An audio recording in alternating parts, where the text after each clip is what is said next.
खुदावंद प्रभु यीशु मसीह के क्रूस पर से कही गई तीसरी वाणी यूहन्ना की अंजील उसका 19वां अध्याय उसके 26 और 27 पद के अंदर लिखा हुआ है। यीशु ने अपनी माता और उस चेले को जिससे वह प्रेम रखता था पास खड़े देख करके अपनी माता से कहा, है नारी देख, ये तेरा पुत्र है। तब उस चेले से कहा, ये तेरी माता है। और उसी समय से वह चेला उसे अपने घर ले गया।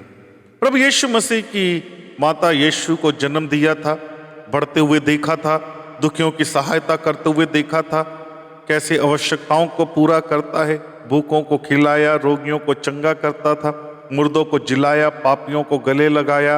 एक ऐसा बेटा जिसने पाप नहीं किया, जो आज कुकर्मियों की मौत मारा जा रहा है।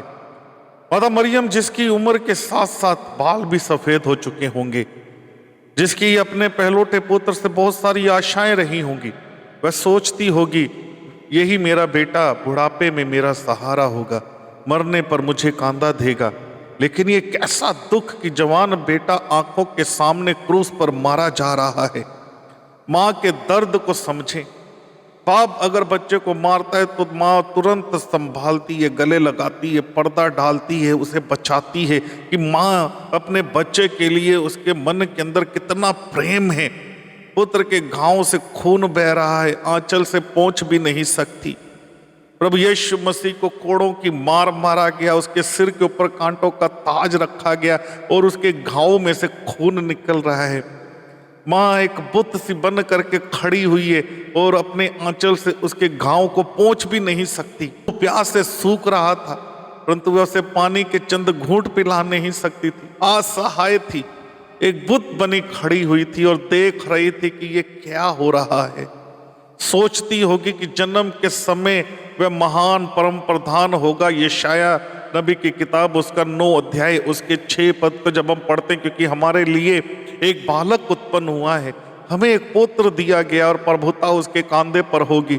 उसका नाम अद्भुत युक्ति करने वाला, पराक्रमी परमेश्वर, अनंत काल का पिता, शांति का राजकुमार रखा जाएगा।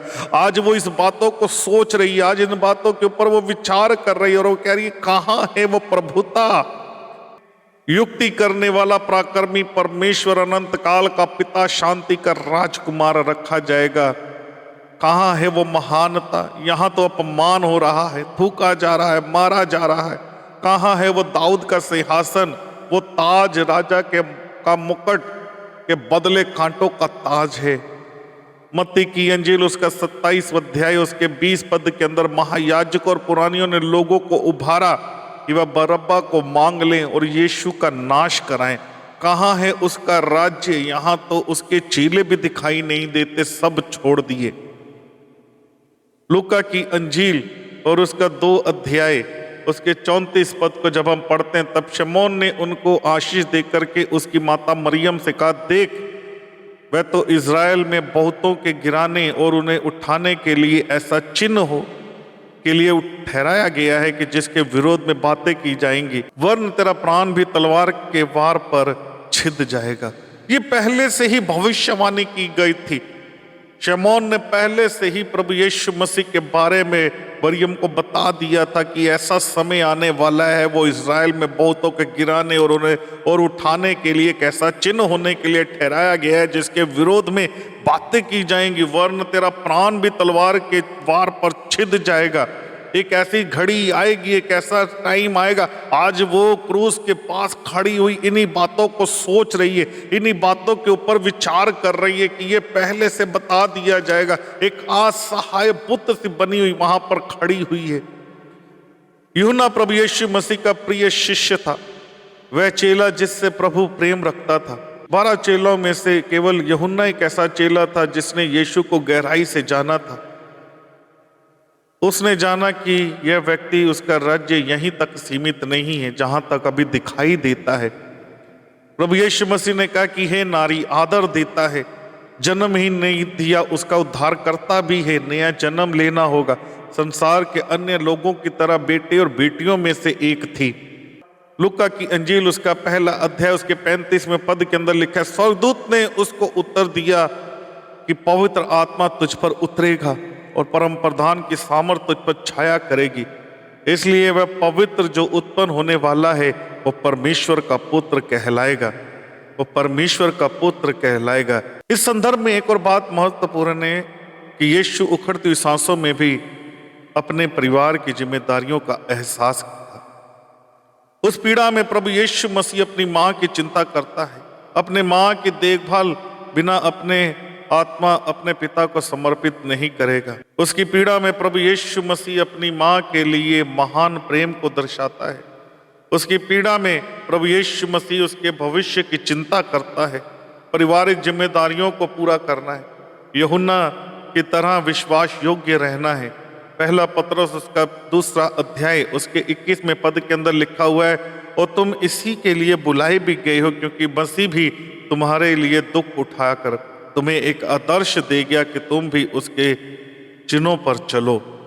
यह बहुत ही दुख भरा क्षण था। एक ऐसा समय था जैसे ही यीशु क्रूस पर लटकाया गया, उसने मरियम को देखा, उसकी मां वहां अत्यंत दुख के साथ रो रही थी।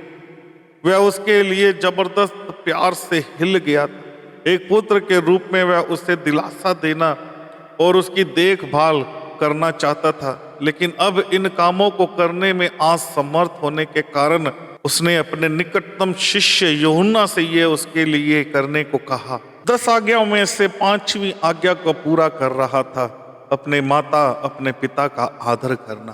प्रभु यीशु मसीह जब क्रूस के नीचे माता मरियम खड़ी हुई है, उसका हृदय दुख से भरा हुआ है, वो असहाय है और वो सोचती होगी कि कहाँ है उसका सिंहासन।